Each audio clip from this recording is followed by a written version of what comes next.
Hello everyone, आज है 4 अप्रैल और आज की इस वीडियो में हम डिस्कस करेंगे 4 अप्रैल से बनने वाले करंट अफेयर के सभी इंपॉर्टेंट क्वेश्चंस। प्रीवियस क्लास में हमने देखा था कि पृथ्वी की पोल टू पोल कक्षा में पहला मानव अंतरिक्ष मिशन भेजने के लिए जो स्पेस एक्स है, इसने फ्रेम 2 मिशन लॉन्च किया। मनरेगा न्यूनतम मजदूरी 2025-26 में सबसे ज्यादा वृद्धि दर्ज की है हरियाणा में। अभी हाल ही में अहमदाबाद का प्रसिद्ध जो सौदागरी ब्लॉक प्रिंट है जिसे जीआई टैग मिला है। आईआईएम अहमदाबाद ने भारत के बाहर अपना जो पहला अंतरराष्ट्रीय कैंपस ओपन किया है, ये करने जा रहा है दुबई में। रिसेंटली यूरोपीय स्पेस एजेंसी ने अपने अंतरिक्ष वेधशाला मिशन गाइया को बंद किया है। सामाजिक सेवा के लिए उगादी पुरस्कार से सम्मानित किया गया है मायना स्वामी को। टेनिस खिलाड़ी जो अरियाना सबालेंका है, जो कि बेलारूस से बिलोंग करती हैं, मियामी ओपन 25 का खिताब इन्होंने जीता है। जल संरक्षण अभियान के लिए भागीरथी ऐप लॉन्च किया उत्तराखंड ने। सागरमाला कार्यक्रम की 10वीं वर्षगांठ मनाई गई। चेरावो फेस्टिवल मणिपुर में मनाया गया। भारतीय सेना ने पहली बार पंजाब में FPV कामिकेज ड्रोन का सफल परीक्षण किया। किताब है जिसका नाम है the great conciliator Lal Bahadur Shastri the transformation of India किताब लिखी है संजीव चोपड़ा ने। और पाकिस्तान के पूर्व प्राइम मिनिस्टर इमरान खान को नोबेल पीस प्राइज के लिए नॉमिनेट किया गया है। तो ये सभी क्वेश्चंस हम देख चुके हैं कल की क्लास में। शुरू करते हैं आज का हमारा पहला सवाल। सवाल है, केंद्र सरकार ने किस वर्ष तक भारत को नक्सल मुक्त बनाने का लक्ष्य निर्धारित किया है? तो केंद्र सरकार के अनुसार आने वाला जो वर्ष है 2026, तब तक भारत को नक्सल मुक्त बना लिया जाएगा। और इसके लिए केंद्र सरकार बहुआयामी रणनीति यानी कि पॉलिसीज पर काम भी कर रही है। सरकार की रणनीति के कारण अगले साल तक देश को नक्सल मुक्त बनाने का लक्ष्य निर्धारित किया गया है। मौजूदा समय में यदि देखा जाए तो देश के सिर्फ 38 जिले ये नक्सल प्रभावित रहे हैं और आने वाले समय में इन सभी जिलों को मुख्य धारा से जोड़ने का काम किया जा रहा है। यदि आप डेली करंट अफेयर की क्लास देखते हैं तो आपको मालूम होगा फरवरी की ही यानी कि पिछले महीने के करंट अफेयर की क्लास में मैंने आप लोगों को बताया था जो कर्नाटका है ये भी हाल ही में नक्सल मुक्त घोषित कर दिया गया है। यदि आपके एग्जाम में पूछ लिया जाए कि फरवरी 2025 में किस राज्य को नक्सल मुक्त डिक्लेयर किया गया तो आंसर आपका कर्नाटका ही है। यहाँ भारत के कुछ टारगेट ईयर की हम बात करें तो 2027 का लक्ष्य भारत का चंद्रयान 4 का है। इसके अलावा फाइलेरिया मुक्ति का लक्ष्य भारत का ये भी 2027 रखा गया है। 2040 का लक्ष्य भारत का है इंसानों को चंद्रमा पर भेजने का। ठीक है, इंसानों को पहली बार चंद्रमा पर भेजा जाएगा। इसरो का टारगेट है 2040। और मलेरिया मुक्त, भारत को मलेरिया मुक्त बनाने का लक्ष्य 2030 है। हालांकि इसरो के द्वारा मलबा मुक्त अंतरिक्ष का भी लक्ष्य 2030 रखा गया है। सवाल नंबर दूसरा है, किस राज्य में सरहुल फेस्टिवल का आयोजन किया गया? सरहुल फेस्टिवल धूमधाम से मनाया जाता है नए साल के मौके पर। मतलब ये जो चैत्र का महीना आता है ये नया साल होता है हिंदू धर्म के अनुसार। यदि हम देखें हिंदू कैलेंडर के अनुसार तो अभी हाल ही में झारखंड में ये सरहुल फेस्टिवल मनाया गया। झारखंड क्षेत्र में विभिन्न जनजातियों द्वारा मनाया जाने वाला लोकप्रिय त्योहार है और ये पर्व आदिवासी नववर्ष और झारखंड के मुंडा उराव हो जनजातियों द्वारा मनाया जाता है। जैसा कि हमने देखा खजुराहो फेस्टिवल मनाया गया मध्य प्रदेश में। छठ पर्व धूमधाम से बिहार में मनाया जाता है। बिहू फेस्टिवल और अंबुबाची फेस्टिवल आप रिलेट कर सकते हैं असम से। झारखंड की कैपिटल रांची, मुख्यमंत्री हेमंत सोरेन, राज्यपाल संतोष गंगवार है। यहाँ भी हाल ही में मैया सम्मान योजना की शुरुआत की गई। देश का सबसे बड़ा हाई कोर्ट यहीं पर है जिसके मुख्य न्यायाधीश MS रामचंद्र राव है। झारखंड दिव्यांग विद्यार्थियों के लिए पूर्वी भारत का पहला विश्वविद्यालय स्थापित करेगा।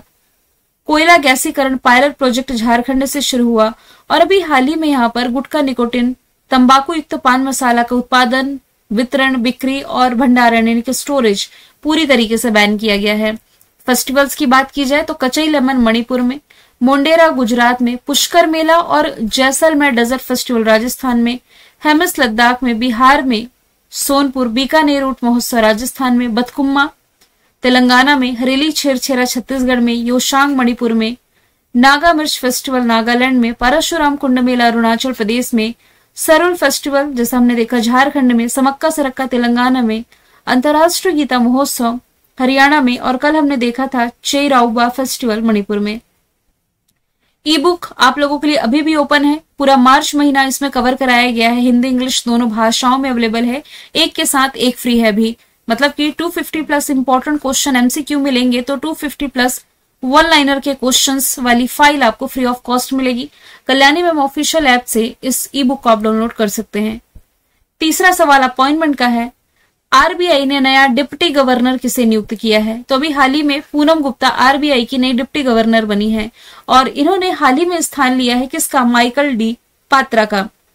ये मैंने आपको कई बार बताया कि आरबीआई में एक गवर्नर होते हैं और 4 डिप्टी गवर्नर होते हैं, इन्हीं 4 में से एक में पूनम गुप्ता की नियुक्ति की गई। बाकी 3 में यदि हम देखें तो एम राजेश्वर राव, स्वामीनाथन जे और टी रविशंकर का नाम आप रिलेट कर सकते हैं। आरबीआई का फॉर्मेशन ईयर है 1 अप्रैल 1935, मुंबई महाराष्ट्र में हेडक्वार्टर। आरबीआई के 26वें गवर्नर है संजय मल्होत्रा। इसके पहले गवर्नर ऑसबॉर्न स्मिथ थे। पहले भारतीय गवर्नर यदि पूछा जाए तो सीडी देशमुख राइट आंसर हो जाएगा। यदि आप डेली करंट अफेयर की क्लास देखते हैं तो आपको यह बताना है कि आरबीआई को रिसेंटली एक सम्मान मिला है यूके की कैपिटल लंदन में, और ये कौन सा सम्मान है? कमेंट बॉक्स में आंसर चाहिए। आरबीआई के डिजिटल पहल के लिए मिला था ना, कुछ याद आ गया होगा आप लोगों को, तो उसका आंसर आप लोगों को बताना है। चौथा सवाल है, भारतीय सेना कमांडरों का सम्मेलन जो 2025 का था कहां आयोजित हो रहा है? तो 1 अप्रैल से इसकी शुरुआत की गई है राजधानी दिल्ली में और ये 4 अप्रैल तक चलेगा, यानी कि 4 दिवसीय ये आयोजन है। द्विवार्षिक है, यानी कि 2 साल में एक बार इसका आयोजन किया जाता है। इसमें सेना से जुड़े महत्वपूर्ण विषयों पर विचार विमर्श किया जाएगा।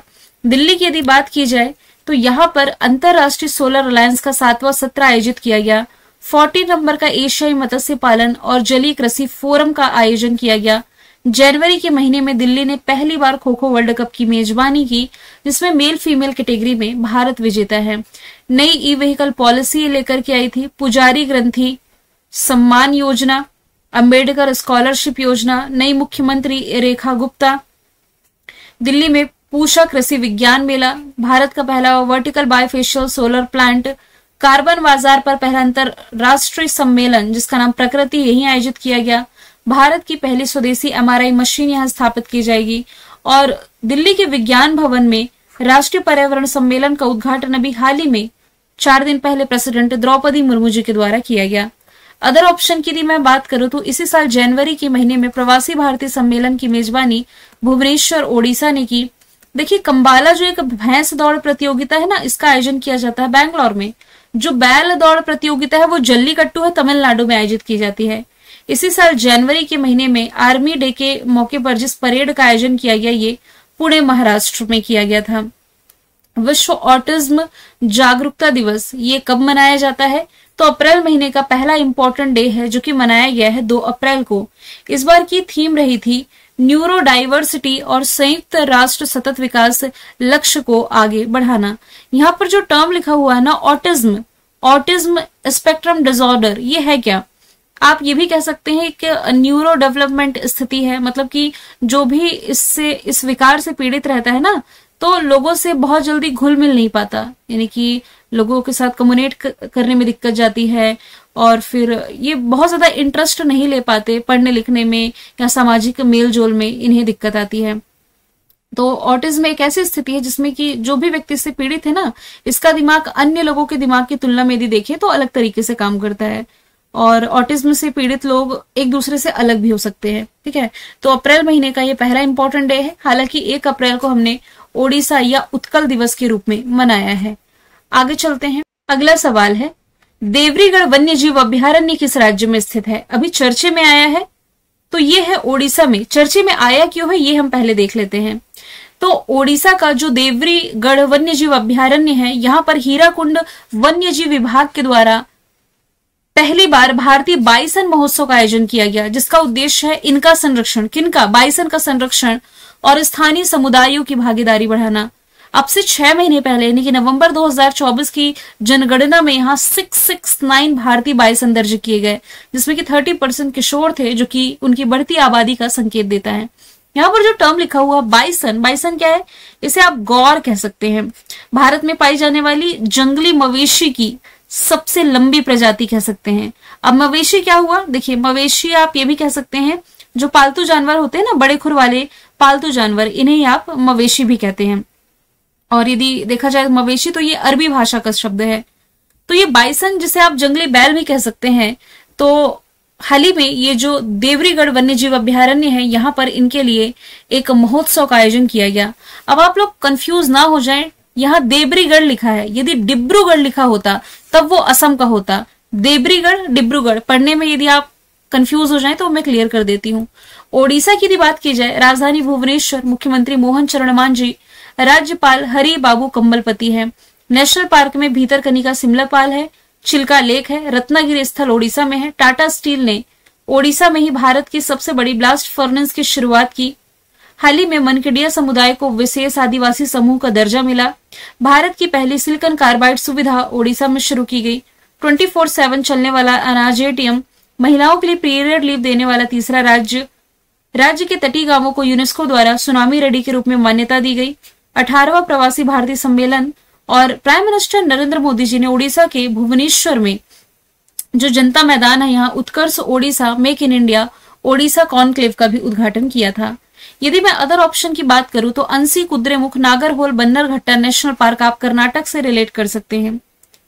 कान्हा, पेच, पन्ना, माधव, सतपुड़ा, वन विहार, ये सभी नेशनल पार्क आपको मध्य प्रदेश में देखने को मिलेंगे।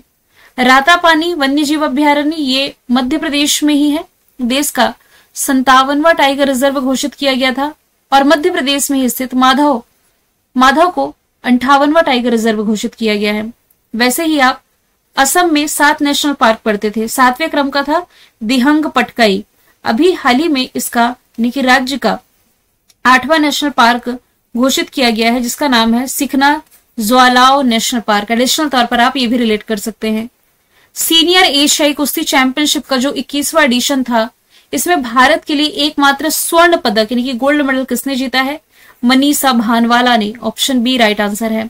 तो भारत ने 2025 सीनियर एशियाई कुश्ती चैंपियनशिप में कुल मिलाकर के 10 मेडल जीते। 1 गोल्ड है, 3 सिल्वर है, 6 ब्रॉन्ज है। इकलौता गोल्ड यही मनीषा भानवाला ने जीता है 62 किलोग्राम के वुमेन कैटेगरी में। ये जो प्रतियोगिता थी 25 से 30 मार्च तक जॉर्डन की कैपिटल अम्मान में आयोजित की गई थी यूनाइटेड वर्ल्ड रेसलिंग के द्वारा। यदि मैं अदर ऑप्शन की बात करूं तो पीवी सिंधु ने अभी हाल ही में एक बैडमिंटन अकादमी की स्थापना की है विशाखापट्टनम में। सविता पुनिया को हॉकी इंडिया के द्वारा अभी हाल ही में फीमेल कैटेगरी का यानी कि प्लेयर ऑफ द ईयर चुना गया था। मनु भाकर शूटिंग से रिलेटेड हैं। अभी पेरिस ओलंपिक में इन्होंने संयुक्त रूप से और वैसे इंडिविजुअल भी ब्रॉन्ज मेडल जीता था, मतलब 2 ब्रॉन्ज मेडल इन्होंने अपने नाम किए थे। जहाजरानी मंत्रालय ने इन्हें अपना ब्रांड एम्बेसडर बनाया है। इसके अलावा इस साल का जो मेजर ध्यानचंद खेल रत्न अवार्ड है ना, इसके जो 4 विजेता है, इसमें मनु भाकर का नाम भी शामिल है। ठीक है, यहाँ स्पोर्ट वाली स्लाइड देखिए आप। मेजर ध्यानचंद खेल रत्न अवार्ड में मनु भाकर, डी गुकेश, हरमनप्रीत सिंह और प्रवीण कुमार का नाम शामिल है। चैंपियंस ट्रॉफी पुरुषों का जो भी हाल ही में आयोजित किया गया था यूएई और पाकिस्तान में, भारत विजेता है न्यूजीलैंड को हरा करके। रणजी ट्रॉफी भारत में ही मतलब घरेलू टूर्नामेंट है क्रिकेट का, विदर्भ ने जीता केरला को हरा करके। महिलाओं का आईपीएल मुंबई इंडियंस ने जीता दिल्ली कैपिटल को हरा करके। International masters league T20 Bharat ने जीती वेस्ट इंडीज को हरा करके। विश्व राजा कुमार जिन्होंने मेमोरी लीग वर्ल्ड चैंपियन 2025 जीती। ऑस्ट्रेलिया ओपन में मेन सिंगल का टाइटल जेनिक सिनर ने जीता, ये इटली से बिलोंग करते हैं। और वुमेन सिंगल का टाइटल अमेरिका की मेडिसन कीज ने जीता। संतोष ट्रॉफी पश्चिम बंगाल ने, स्पेनिश सुपर कप बार्सिलोना ने, विजय हजारे ट्रॉफी कर्नाटका ने, खो खो वर्ल्ड कप भारत ने, शतरंज विश्व कप की मेजबानी इस साल भारत करेगा। और इंटरनेशनल ओलंपिक कमेटी के द्वारा 2028 में ये जो लॉस एंजल्स में ओलंपिक होने जा रहे हैं, मुक्केबाजी को फिर से शामिल किए जाने की मंजूरी मिली है। 2025 का पुरुष और महिला कबड्डी वर्ल्ड कप भारत ने जीता। खेलो इंडिया पैरा गेम्स में पंजाब की जसप्रीत कौर ने पावर लिफ्टिंग में नया नेशनल रिकॉर्ड बनाया। एशियाई कुश्ती चैंपियनशिप में सुनील कुमार ने ब्रॉन्ज मेडल जीता। और खेलो इंडिया पैरा गेम्स जो दिल्ली में आयोजित किए गए थे, पदक तालिका में हरियाणा टॉप पर रहा था। 8वां सवाल है, प्राइम मिनिस्टर नरेंद्र मोदी किस देश में आयोजित 6वें क्रम के बिम्स्टेक शिखर सम्मेलन में शामिल हुए? अभी 3 दिन पहले मैंने आप लोगों को बता दिया था कि भले ही थाईलैंड म्यांमार भूकंप से प्रभावित है, बावजूद उसके इस मीटिंग पर कोई भी असर नहीं होने वाला है। और देश के प्राइम मिनिस्टर नरेंद्र मोदी इसमें पार्टिसिपेट करने पहुंच चुके हैं थाईलैंड, क्योंकि थाईलैंड में अभी हाल ही में 6वें क्रम का बिम्स्टेक शिखर सम्मेलन होने जा रहा है। प्राइम मिनिस्टर नरेंद्र मोदी का ये थाईलैंड दौरा है, तीसरा 2016 और 2019 के बाद। ये जो मीटिंग हो रही है इसकी थीम है BIMSTEC prosperous, resilient and open.